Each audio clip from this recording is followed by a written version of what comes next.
യൂട്യൂബിന് വിട. സൂര്യയിലെ എല്ലാ പരമ്പരകളും സംരക്ഷണത്തിന് ശേഷം തികച്ചും സൗജന്യമായി സൺ നെക്സ്റ്റ് ആപ്പ് ഡൗൺലോഡ് ചെയ്യൂ. കണ്ടാസ്വദിക്കാം നിങ്ങളുടെ പ്രിയ പരമ്പരകൾ. ഞാൻ പറയുന്നത് സത്യം അച്ഛാ. അമ്മയ്ക്ക് എന്തോ മാനസികമായി തകരാറുണ്ട്. ഉടനെ അത് ഡോക്ടറെ കണ്ട് ചികിത്സിച്ചില്ലെങ്കിൽ അമ്മയെ നമുക്ക് നഷ്ടപ്പെടും. ഒരിക്കൽ അച്ഛൻ അമ്മയോട് പറഞ്ഞില്ലേ, ഒരു മുറിയിൽ അമ്മയോടൊപ്പം കിടക്കാൻ പേടി തോന്നുന്നു. എനിക്കപ്പ അതൊരു തമാശയായിട്ടാ തോന്നിയേ. പക്ഷെ പലപ്പോഴും മാറി നിന്ന് അമ്മയെ ശ്രദ്ധിക്കാൻ തുടങ്ങിയപ്പോ അതൊരു യാഥാർത്ഥ്യമാണെന്ന് എനിക്ക് തോന്നിയത്.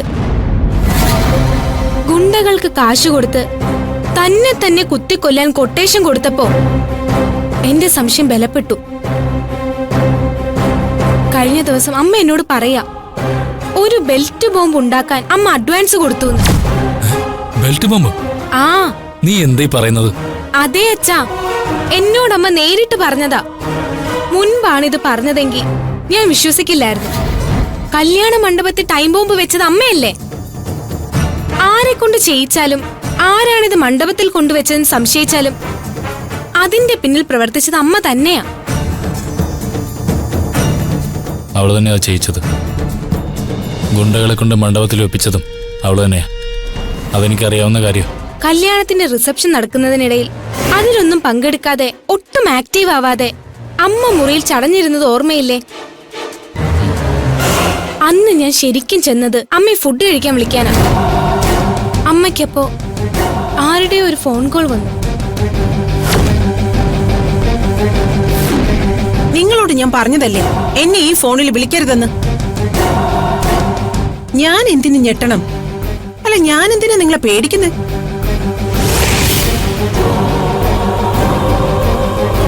വേണ്ട, നിങ്ങൾ പൊയ്ക്കോ.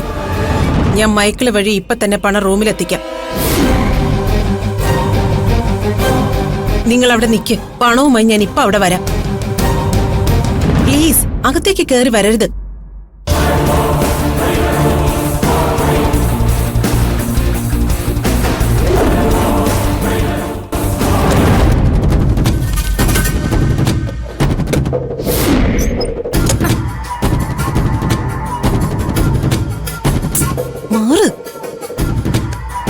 എന്തോ കുഴപ്പമുണ്ടല്ലോ.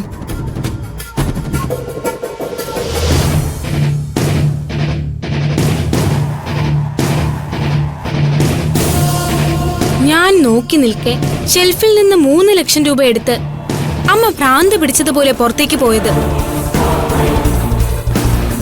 എന്നെ തട്ടിത്തെറിപ്പിച്ചിട്ടാ പോയത്. എന്താന്നറിയാൻ ഞാനും കൂടെ ചെന്നു.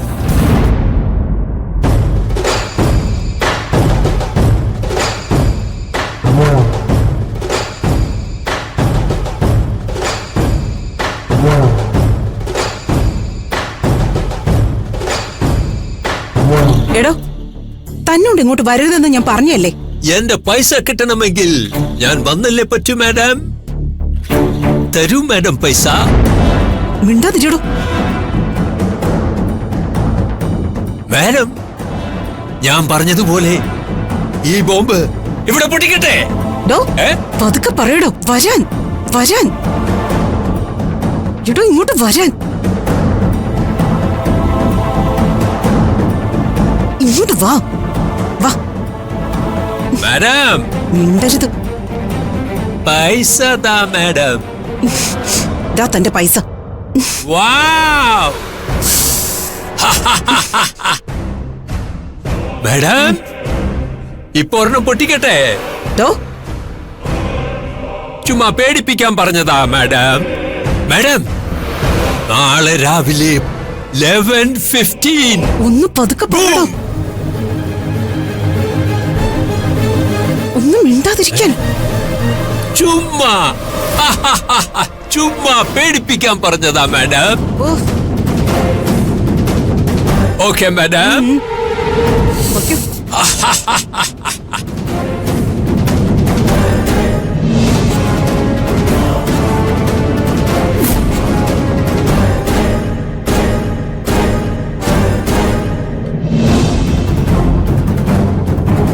റിസപ്ഷൻ നടക്കുന്നതിനിടയിൽ കൂടെ ആ മനുഷ്യനെ കണ്ടുപിടിച്ച് അമ്മ പണം കൈമാറുകയും ചെയ്തു. എന്നിട്ട് നീ എന്തുകൊണ്ട് എന്നോട് ഇത് പറഞ്ഞില്ല? പറഞ്ഞിരുന്നെങ്കിൽ ഞാൻ അവളെ തടയായിരുന്നല്ലോ. എങ്കിലേ അമ്മ ചിലപ്പോ അച്ഛനെയും തല്ലിയേനെ, ചിലപ്പോ കൊന്നുകളയും ചെയ്യും. അച്ഛാ, ഞാനിപ്പോ ഇതൊക്കെ പറഞ്ഞത് ഇനി ഇത് വെച്ചോണ്ടിരുന്ന അപകട. ചാവേറായി ബെൽറ്റ് ബോംബും ധരിച്ച് ആ ദർശനയെ കെട്ടിപ്പിടിച്ച് എന്റെ അമ്മ ഒരു പിടി ചാമ്പലാവുന്നത് കണ്ടു നിൽക്കാൻ എനിക്ക് വയ്യാത്തതുകൊണ്ടാ. അമ്മയുടെ അയ്യോ, അച്ഛനിപ്പോ അങ്ങോട്ട് പോണ്ട. ഇപ്പൊ പറഞ്ഞ അമ്മയ്ക്ക് മനസ്സിലാവേയില്ല. ബുദ്ധിപൂർവം കൈകാര്യം ചെയ്യേണ്ട കേസായത്. അമ്മ ഇപ്പൊ കിച്ചണിൽ തിരക്കിട്ട പാചകത്തിലാ. ഹോസ്പിറ്റലിലേക്ക് ആഹാരം കൊണ്ടുപോകാനുള്ള തിരക്കില. ഹോസ്പിറ്റലിൽ ആഹാരം കൊണ്ടുപോകാനോ? ആ, അമ്മ പറയുന്നതേ അവരുടെ ആദ്യ രാത്രി കൊളമായത് അമ്മയുടെ വിജയാണെന്നാ. അത് അവരോട് പറഞ്ഞ് സ്വയം മതി മറക്കാൻ പോവാ. എന്നെയും വിളിച്ചിട്ടുണ്ട് അച്ഛൻ പോരുന്ന അമ്മയോടൊപ്പം വിജയം ആഘോഷിക്കാൻ. നിനക്കെന്താ ഭ്രാന്തായോ? ആ, ഇങ്ങനെയാണെങ്കിലേ എനിക്കും ഭ്രാന്ത് പിടിക്കും.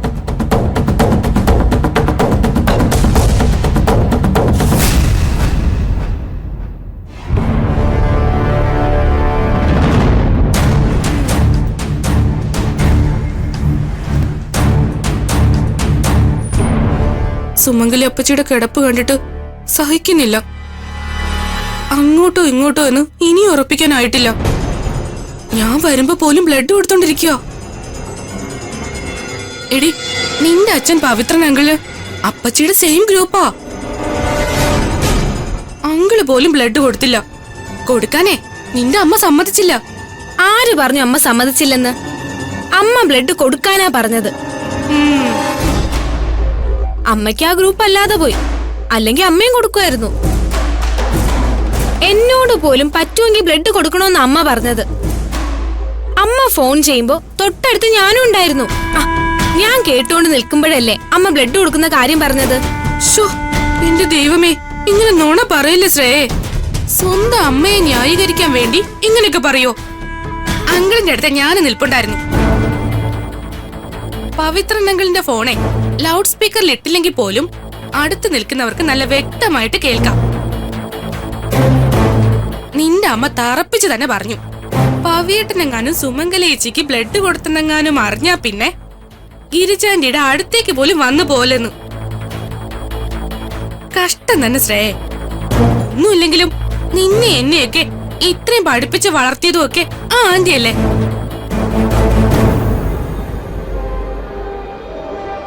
ആന്റിയുടെ പണമല്ലേ ഈ നിമിഷം വരെ ഈ വീട്ടിലെ ഓരോ കാര്യങ്ങൾക്കും ചെലവഴിക്കുന്ന. ആ അമ്മയല്ലേ അവിടെ മരണത്തോട് മല്ലിടുന്നത്. എന്തു പറ്റി? ഒരപ്പച്ചി സ്നേഹം നിറഞ്ഞു തുളുമ്പുന്നു.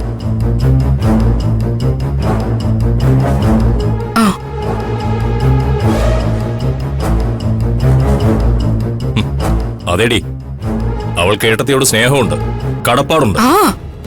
നിന്നെയും നിന്റെ അമ്മയെയും പോലെയല്ല. ഇരിക്കുന്ന കൊമ്പ് മുറിച്ച് സ്വന്തം മൂട്ടിന് തീ വയ്ക്കുന്ന ജാതികള്. എടി, നീയും നിന്റെ അമ്മയും കൊഞ്ഞണാപ്പൻ അച്ഛനും ചേർന്നല്ലേ എന്റെ ഏട്ടത്തിയെ ഈ നിലയിൽ ആശുപത്രിയിലാക്കിയത്. എന്റെ അമ്മയെ പറ്റി അനാവശ്യം പറയരുത്. അമ്മയ്ക്കൊരു മനസ്സറിവ് പോലും ഇല്ലാത്ത കാര്യം ഇത്. 2 ദിവസം പട്ടിണി കിടന്നു, അതും കടുത്ത ഹൃദ്രോഗിയായ വയസ്സായൊരു സ്ത്രീ. പിന്നെ കല്യാണത്തിന്റെ ടെൻഷനും എങ്ങനെയെങ്കിലും ആ മൂദേവിയെ ഇങ്ങോട്ട് കെട്ടിക്കയറ്റാനുള്ള തിടുക്കവും എല്ലാം കൊണ്ട് വീണ വീഴ്ചയിൽ വടിയാവാതിരുന്ന ഭാഗ്യം. ഒന്നാമതേ നിന്ന നിൽപ്പിൽ ചെറുപ്പക്കാര് പോലും കുഴഞ്ഞു വീണ് മരിക്കുന്ന കാലായത്. ദർശന കൊടുത്ത പാലിൽ വിഷം ചേർന്നിട്ടുണ്ടെന്ന് ഹോസ്പിറ്റലിൽ നിന്ന് വ്യക്തമായ തെളിവ് കിട്ടിയിട്ടുണ്ട്. എന്തെല്ലാമായിരുന്നു ആ കല്യാണ മണ്ഡപത്തിൽ നടന്നത്? ആസിഡ് ഒഴിക്കല്, ടൈം ബോംബ്, ഒന്നും നടക്കാതെ വന്നപ്പോ പെണ്ണിനെയും ചെറുക്കനെയും ഒറ്റയടിക്ക് കൊല്ലാൻ നോക്കി.